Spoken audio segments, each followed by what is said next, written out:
Satire has been cruelly and brutally bludgeoned to death. The Tories are proposing to hike taxes on big businesses that are profit making, not least of all those big businesses that have directly profited from the pandemic. Now, you might expect Labour to go, well, hey, here's an open door that we can push at. All of the arguments made by the Tories and their right-wing allies for more than a decade that slashing corporation tax actually increases tax revenues, that it more than pays for itself. But in the short run, there's no doubt that massive hikes in corporation tax would be very damaging. Those arguments have been completely and utterly discredited. And they can say this is a great opportunity to start a far-reaching conversation, far, far further than the Tories are ever prepared to go, about how we get those at the top of society who are booming like never before to pay a fair share of tax to create the just and fair society that we all deserve. If you thought that was a no-brainer, you're going to be gutted. Because Labour have announced their passionate opposition to increasing corporation tax and specifically to a windfall tax on those companies that have profited from the pandemic. In doing so, the Labour Party places themselves to the right of the Tory Chancellor of the Exchequer, Rishi Sunak, to the right of Joe Biden's administration in the United States, which has proposed plans to increase corporation tax. Would raise billions of dollars, raise the corporate tax rate from 20 to 28%. They are to the right of public opinion.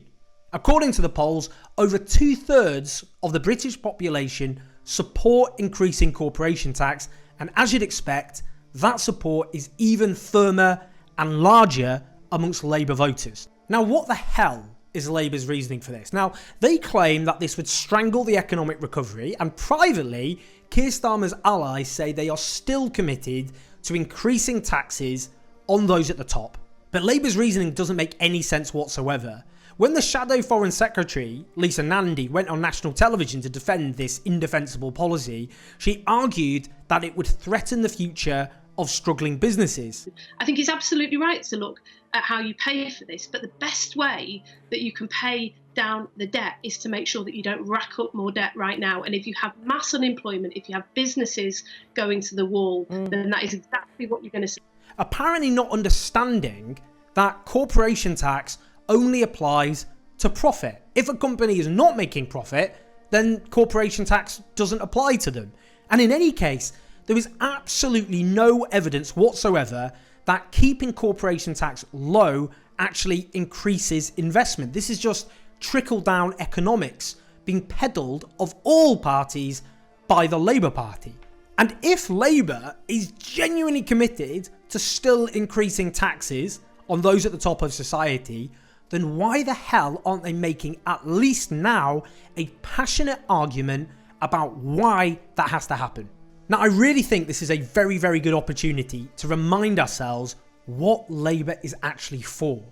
More than a century ago, capital, or big business if you will, had two political parties to defend its interests. They were known as the Conservatives and the Liberals. And the mass democratic movement of working people collectively organising to improve their own lot, otherwise known as the trade union movement, decided that working people deserved a political voice of their own.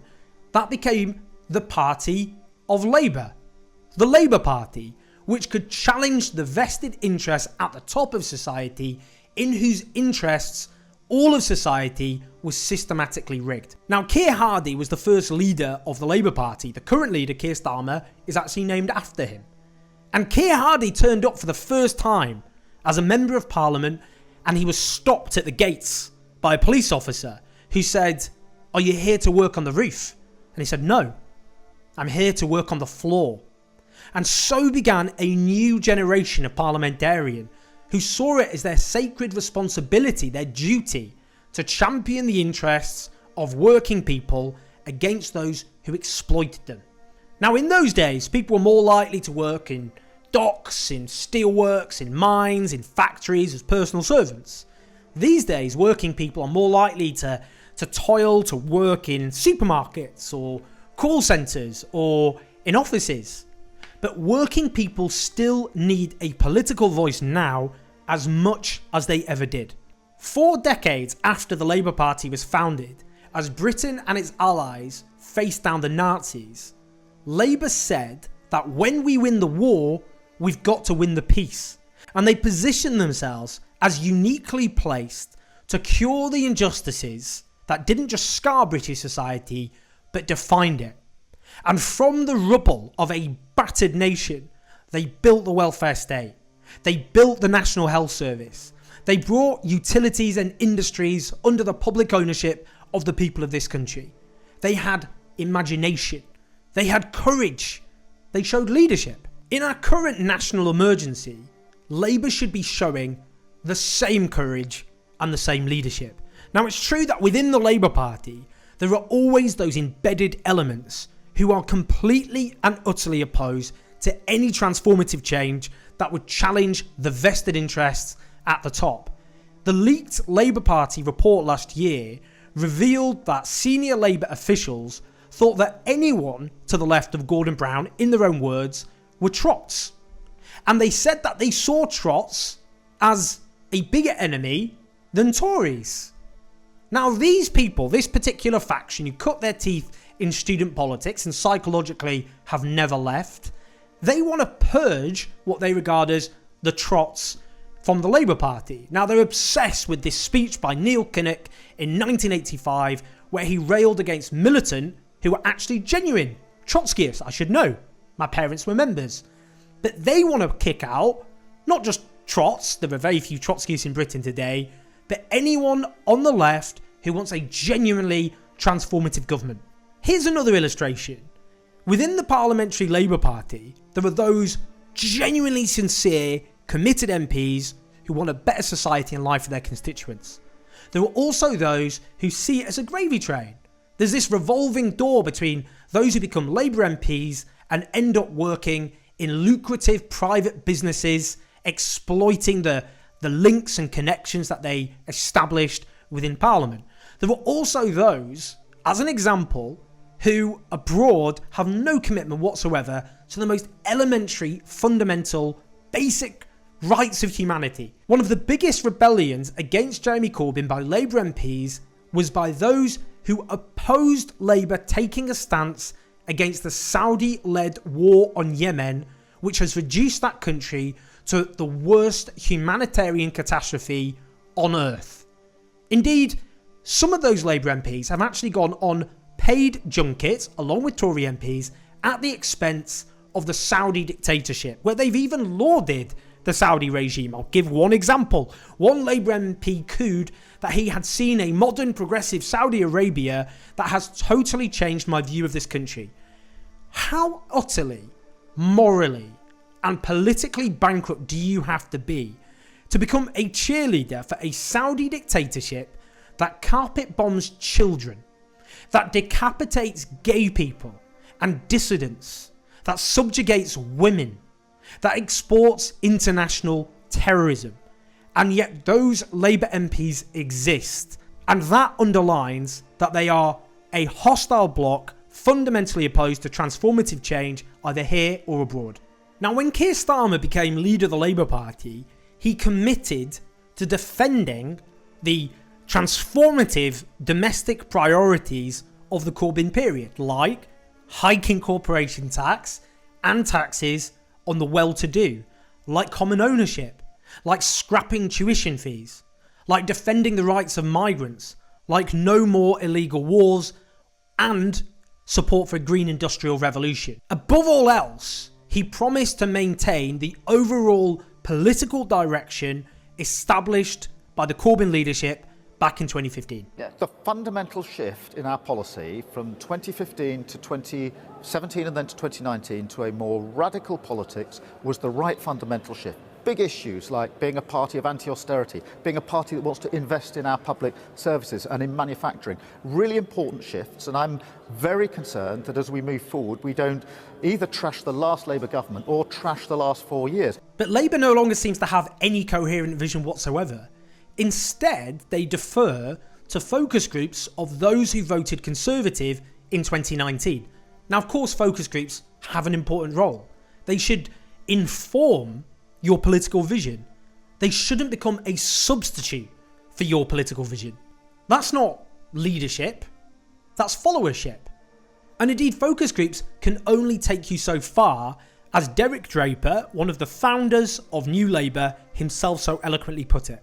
The point about focus group politics is that there isn't one because people are contradictory and irrational, and so you have a problem in terms of deciding what you're going to do if all you do is actually listen to a mass of individual opinions that are forever fluctuating and don't really have any coherence, and crucially are not set in context. Now, those focus groups tell Labour, don't play politics during a pandemic.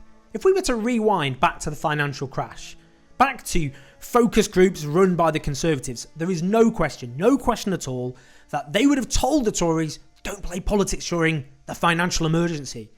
But the Tories had a very different approach. Instead, they crafted a narrative that the reason Britain was in a calamitous state was because Labour had spent too much money, despite the fact the Tories had backed Labour spending pound for pound.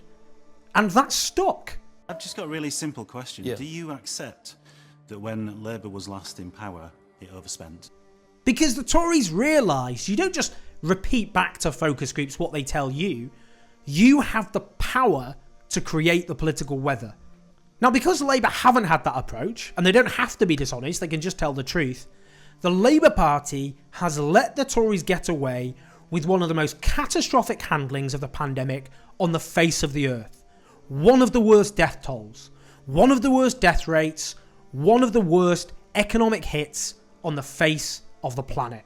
It's this political and moral bankruptcy that led the Labour Party to refuse to oppose Tory legislation allowing undercover police officers to rape, to torture, and to murder. Now, whatever New Labour's multiple failings, and they are multiple, in the late 1990s, they did actually offer policies, modest however they were, but they did help people's lives, which the Tories opposed.